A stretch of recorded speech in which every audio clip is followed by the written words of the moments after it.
We've got Steve Farnsworth joining us, one of our U.S. political analysts, and also Corey Crowley as well joining us. Gentlemen, great to have the two of you with us. Let me start with you, Corey. What did you think of Donald Trump at the UN? He's going to be there all week, of course, but his speech is now said and done, and it's into the history books. Yeah, I think actually the performance from the entire U.S. delegation has been great so far this week. I thought Trump's speech was strong. Now, I understand that a lot of people, in order to praise Donald Trump's message, you have to separate it from your opinion about the messenger. And I, of course, have to do that, too. But I think if you were to read those words on paper and attribute them to anyone else, you would find that that was a strong speech. It called out the United Nations for reforms that I think not only a lot of Americans believe need to take place there, but a lot of people around the world. There are people who rely upon the United Nations in ways we don't here in the United States. And I think the organization has failed them over the course of the last several decades. And so I think he was right in that. And I think he put some very strong lines down against our foes around the world and bad actors that were necessary. It's interesting, too, Steve, because, at first I heard the words totally destroy, and I sort of thought, wow, that's pretty astonishing to hear a president say that. But when you think about it, I mean, he's really not saying anything that Obama didn't say and Bush didn't say. And, even going back to Bill Clinton, I mean, he's being overt about it, and he's sort of laying it out there. But, George W. Bush also made it quite clear that if North Korea was to ever, target the United States, they would be met with overwhelming force, which is, perhaps another way of saying totally destroy. Yeah, I think what you're looking at here is Donald Trump, who, as we've seen, of course, over the last year or two, has days where he is more reasonable and other days when he's more extreme. I think it depends whether he's trying to work with somebody or trying to pressure them into going his way. What you saw at the UN was certainly those markers that people who are focusing on the America First aspect of the Trump message want to hear, the toughness on North Korea. And as you say, that's not something that's new to Trump. North Korea has bedeviled a series of American presidents now.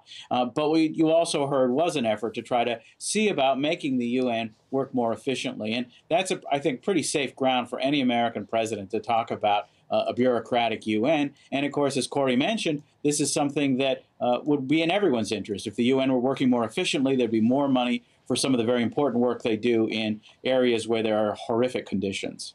All right, so that's the UN. Let's move on, because this is another interesting topic, and it involves the special counsel, Robert Mueller, who is looking into Russian connections to the presidential election. And now we're hearing that Donald Trump's one-time former campaign chair, anyway, Paul Manafort, is really being targeted in a major way by this investigation by Robert Mueller, including going back 11 years or so into some of his dealings with Ukraine and the Russians. We're not sure exactly whether there is any fire where there might be smoke. But again, is this nerve-wracking for the Trump administration? And what do you make of the singular focus on Manafort, Corey? Well, I'm not sure it's a singular focus, but it certainly seems to be where the investigation's pointed at this moment. And remember, it's at times pointed at Trump Jr., at times pointed to Michael Flynn, so it's kind of bounced all around.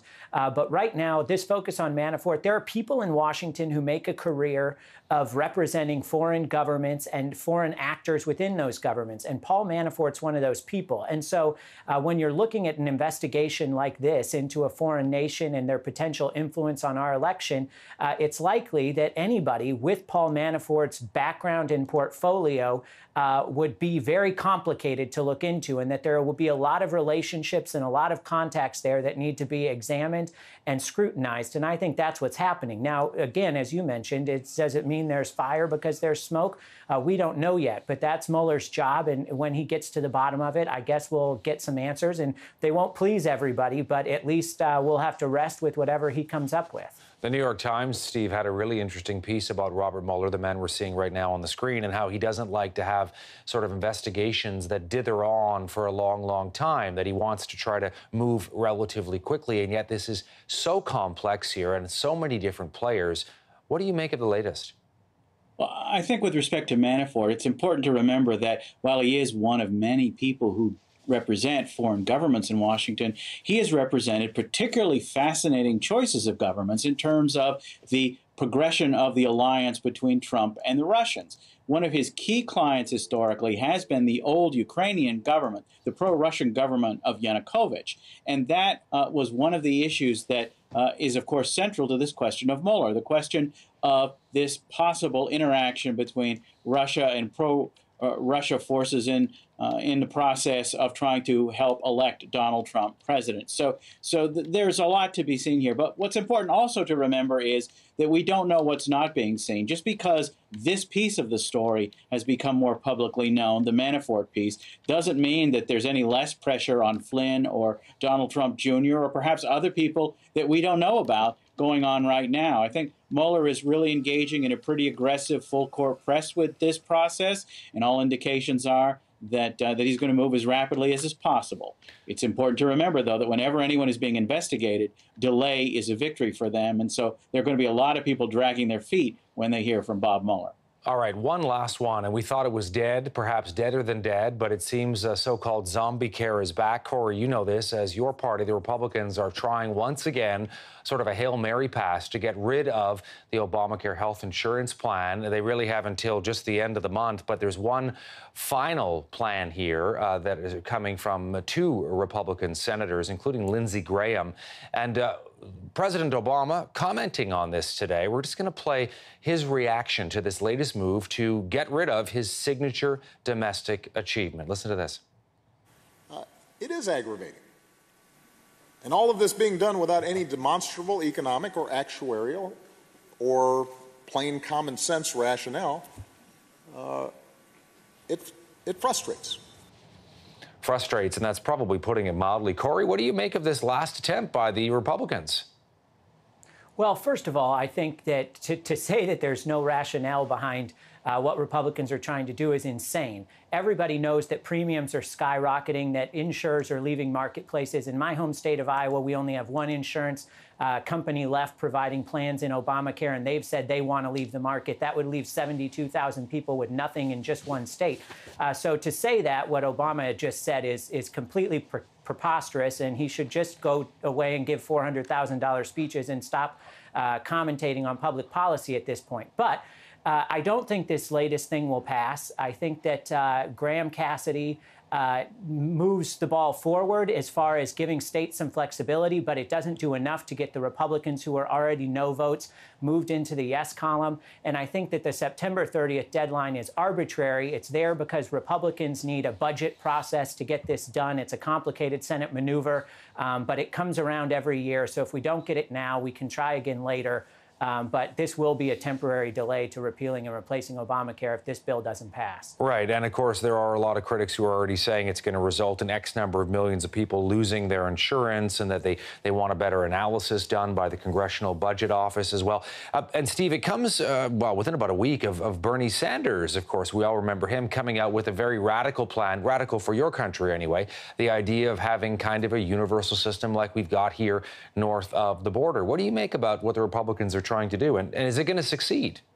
Well, I also think that the odds of this passing are not particularly good right now. One of the things to remember is that this is going to be cutting money from the federal government allocation to states, and those states that have key swing Republican voters here. And the list is Arizona, Nevada, you have Ohio, you have Kentucky, you have Maine, and Alaska. All these states are really have key Republican senators in this process, and all of them are going to lose money under this deal. It seems very hard to imagine that an approval is going to be forthcoming when the key Republican senators are representing states that are going to lose.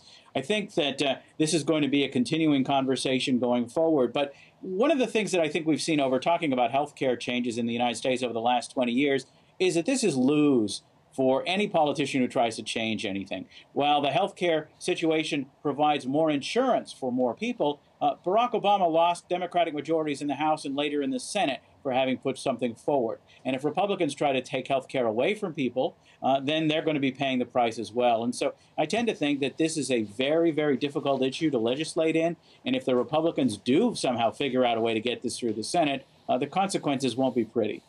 Gentlemen, great to have the two of you with us on this Wednesday. As always, we appreciate your insights and your expertise. Thank you. Thanks, Todd.